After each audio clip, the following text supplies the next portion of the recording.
85 சங்கீதம். கர்த்தாவே, உமது தேசத்தின் மேல் பிரியம் வைத்து யாக்கோபின் சிறையிருப்பை திருப்பினீர்.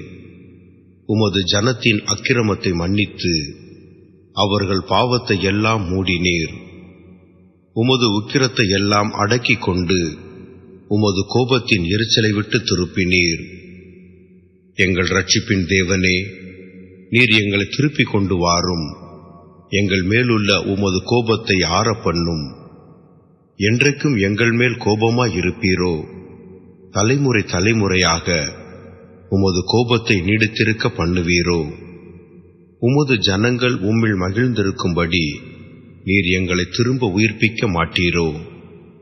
கர்த்தாவே, உமது கிருபையை எங்களுக்கு காண்பித்து உமது இரட்சிப்பை எங்களுக்கு அருளிச் செய்யும். கர்த்தராகிய தேவன் விளம்புவதை கேட்பேன். அவர் தம்முடைய ஜனங்களுக்கும் தம்முடைய பரிசுத்தவான்களுக்கும் சமாதானம் கூறுவார். அவர்களோ மதிகேட்டுக்கு திரும்பாதிருப்பார்களாக. நம்முடைய தேசத்தின் மகிமை வாசமாயிருக்கும்படி அவருடைய இரட்சிப்பு அவருக்கு பயந்தவர்களுக்கு சமீபமாயிருக்கிறது. கிருபையும் சத்தியமும் ஒன்றையொன்று சந்திக்கும். நீதியும் சமாதானமும் ஒன்றையொன்று முத்தஞ்செய்யும். சத்தியம் பூமியிலிருந்து முளைக்கும், நீதி வானத்திலிருந்து தாழ பார்க்கும்.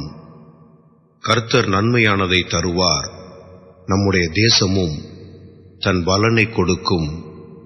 நீதி அவருக்கு முன்னாகச் சென்று அவருடைய அடிச்சுவடுகள் வழியிலே நம்மை நிறுத்தும்.